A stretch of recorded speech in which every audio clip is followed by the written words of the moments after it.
दोस्तों, आज की कहानी एक ऐसी इमोशनल कहानी है जिसको आप पूरा सुनेंगे तो सोचने पर मजबूर भी होंगे और अंत में आपकी आंखों में आंसू होंगे। ये कहानी दिल को झकझोर देने वाली है और जिन लोगों का विश्वास भूत प्रेत या आत्माओं में नहीं है, इस कहानी को सुनने के बाद उनको भी ऐसी चीज़ों पे यकीन करना पड़ेगा। मैं ये नहीं कहता कि ऐसी चीज़ें होती हैं या नहीं होती हैं, हर लोगों की अपनी एक सोच है। लेकिन आज की कहानी जब आप पूरा सुनेंगे तो ये कहानी कहीं ना कहीं इस बात की ओर इशारा करती है कि ऐसी चीज़ें होती हैं। ये कहानी उत्तर प्रदेश के जौनपुर की है। जौनपुर में एक टीचर जिनका नाम प्रेमचंद तिवारी होता है, वो एक प्राइमरी विद्यालय में उसी प्राइमरी विद्यालय में टीचर की नौकरी किया करते थे, अध्यापक थे। और उनकी रिटायरमेंट में सिर्फ 2 साल बचे हुए थे, यानी कि 2 साल बाद वो रिटायर होने वाले थे।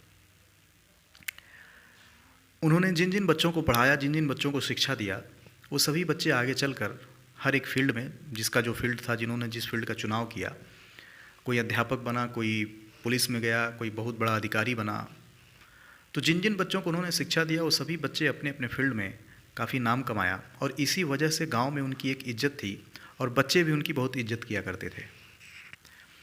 लेकिन दुर्भाग्य से प्रेमचंद तिवारी को कोई संतान नहीं होता है। उनकी सिर्फ पत्नी थी और उन्होंने एक बेटी को गोद लिया था और बाद में उसकी भी जब वो बड़ी हो जाती है तो उसकी उन्होंने शादी कर दिया।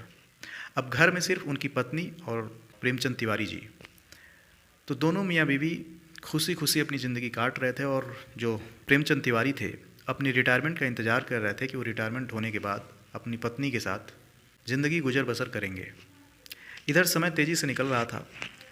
अब जो विद्यालय था प्राइमरी, जहाँ विद्यालय इनके गांव से कुछ ही दूरी पर था, आप लोगों ने देखा होगा कि जो प्राइमरी विद्यालय होता है वो गांव से कुछ दूरी पर होता है, मतलब थोड़ा सुनसान जगह पे होता है, या तो बगीचे में होता है या ऐसे जगह पे होता है जहाँ पे लोगों का आना जाना कम हो। हालांकि हर जगह ऐसा हो ये ज़रूरी नहीं है, लेकिन कुछ जगहों पे आज भी जो प्राइमरी पाठशाला है या प्राइमरी विद्यालय है थोड़ा सा सुनसान जगह पे होता है। गाँव में बड़ा मान सम्मान, बड़ी इज्जत से लोग सर को देखा करते थे प्रेमचंद तिवारी को। लेकिन इसी बीच इनकी पत्नी की दिल का दौरा पड़ने से मौत हो जाती है।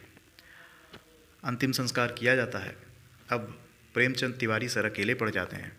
इनकी जो मुँह बोली बेटी थी वो कभी कभी आती थी, क्योंकि घर में कोई और सदस्य न होने की वजह से वो डिप्रेशन का शिकार हो जाते हैं। खैर, फिर भी वो अपने स्कूल जाते, बच्चों को पढ़ाते, लेकिन उनका मन नहीं लगता था और उनकी तबीयत कुछ ख़राब रहने लगी।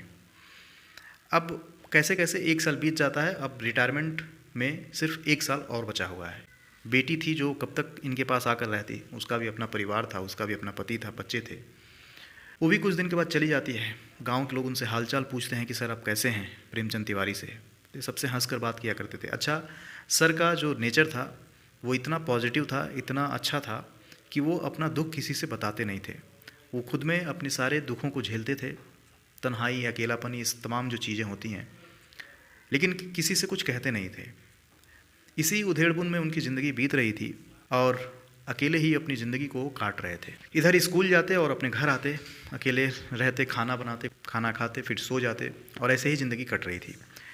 रिटायरमेंट से 6 महीने पहले उनको अचानक तबीयत ख़राब होता है और तबीयत ख़राब इस कदर बढ़ जाता है कि उनको दर्द बर्दाश्त नहीं होता है। वो डॉक्टर को दिखाने के लिए जाते हैं। डॉक्टर कहता है कि आप उनको रेफ़र कर देता है, कहता है आप किसी बड़े अस्पताल में अपने आप को चेकअप करवाइए। वहाँ जाने के बाद इनको जो सच्चाई पता चलती है, इनके पैरों तले ज़मीन खिसक जाती है। दरअसल प्रेमचंद तिवारी को ब्लड कैंसर, यानी कि जो लास्ट स्टेज होता है, उसमें वो पहुँच गए थे।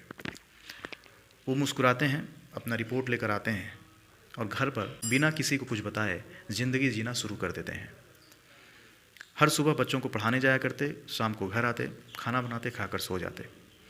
लेकिन एक रोज़ जब वो स्कूल से वापस आते हैं, स्कूल से वापस आने के बाद वो खाना बनाकर खाना खाते हैं और रात में एक किताब लेकर, वो चूँकि वो सोने से पहले किताबें पढ़ा करते थे, तो किताब लेकर पढ़ने की कोशिश करते हैं। लेकिन इससे पहले कि वो किताब पढ़कर सोते, वो हमेशा हमेशा के लिए दुनिया को अलविदा कह देते हैं, यानी कि उनकी मौत हो जाती है। चूँकि जो घर था उनका वो ऐसे जगह पे था कि वहाँ से बहुत कम लोग गुजरते थे। अब इधर अगली सुबह होती है। अगली सुबह सर हर रोज़ की तरह उस स्कूल में जाते हैं। इधर उनकी मौत हो चुकी है, लेकिन वो स्कूल में जाकर बच्चों को पढ़ा रहे हैं। और ऐसा करते करते यानी कि डेली वो स्कूल जाते घर आते, एक हफ़्ता बीत जाता है। लेकिन तभी कुछ गांव वालों को एक हफ्ते के बाद उस घर से बहुत तेज़ दुर्गंध आती है। गांव वाले देखते हैं कि सर बाहर नहीं निकल रहे हैं और अंदर से कुंडी जो है बंद है। जब तेज़ दुर्गंध आती है, पुलिस को फ़ोन किया जाता है। मौके पर पुलिस आती है। पहले तो गांव वाले खुद झांक कर अंदर देखने की कोशिश करते हैं, बदबू और तेज़ आने लगती है। फ़ौरन पुलिस को फ़ोन करते हैं। गांव वाले समझ जाते हैं कि अंदर कुछ अनहोनी हो गई है। पुलिस दरवाज़ा तोड़ती है, अंदर जाकर चेक करती है कि बेड के बगल में कुर्सी है, कुर्सी के सामने एक टेबल है और उसी टेबल पर एक किताब रखी गई है और सर कुछ पढ़ने की कोशिश कर रहे थे और इसी दौरान उनकी मौत हुई होगी। और उस कुर्सी पे जो प्रेमचंद तिवारी है उनकी लाश पड़ी हुई है। लाश सड़ चुकी थी। 8-10 दिन में तो लगभग बॉडी जो है वो सड़ने ही लगती है। अब सबसे बड़ा सवाल ये था कि अगर उनकी मौत इधर हो चुकी थी तो स्कूल में कौन था जो पढ़ाने आ रहा था। एक हफ्ते तक और 8-10 दिन बाद जब लोग वहाँ पहुँचते हैं उस घर में, और तब जाकर खुलासा होता है कि उनकी तो मौत हो चुकी है, तो इधर पढ़ाने कौन आ रहा था। बच्चों से जब पूछा जाता है तो उन्होंने कहा कि हाँ सर पढ़ाने आते थे। दरअसल ये कोई और नहीं, उनकी आत्मा थी। जो भी लोग अपने प्रोफेशन से बहुत ज़्यादा प्यार करते हैं, बहुत ज़्यादा लगाव होता है, जो दिल से किसी चीज़ को पाना चाहते हैं, तो कुछ लोग ऐसे होते हैं जो मरने के बाद भी उस प्रोफेशन से उनकी एक तरीके से कहते हैं रूह जुड़ी होती है। तो कुछ आत्माएं, कुछ उनकी जब इच्छाएं पूरी नहीं होती हैं तो आत्मा के रूप में ऐसे आकर अपनी प्रेजेंस वो शो करते हैं। खैर, बच्चों से जब पूछा जाता है, बच्चे भी इस बात को एडमिट करते हैं कि हाँ सर आते थे, पढ़ाने आते थे।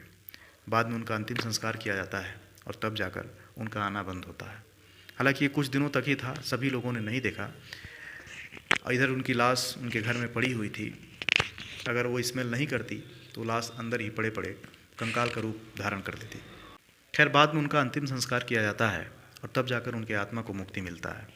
तो ये छोटी सी कहानी थी दोस्तों, और इस कहानी से ये बताने की कोशिश की जा रही है, हालांकि मैं इस चीज़ का दावा नहीं करता, उस कहानी के बेसिस पे कुछ भी हो सकता है, लेकिन कुछ आत्माएं जो मुक्त नहीं होती हैं तो ऐसे ही भटकती हैं और उनको जब तक मुक्ति नहीं मिलती है वो धरती को छोड़कर नहीं जाते हैं।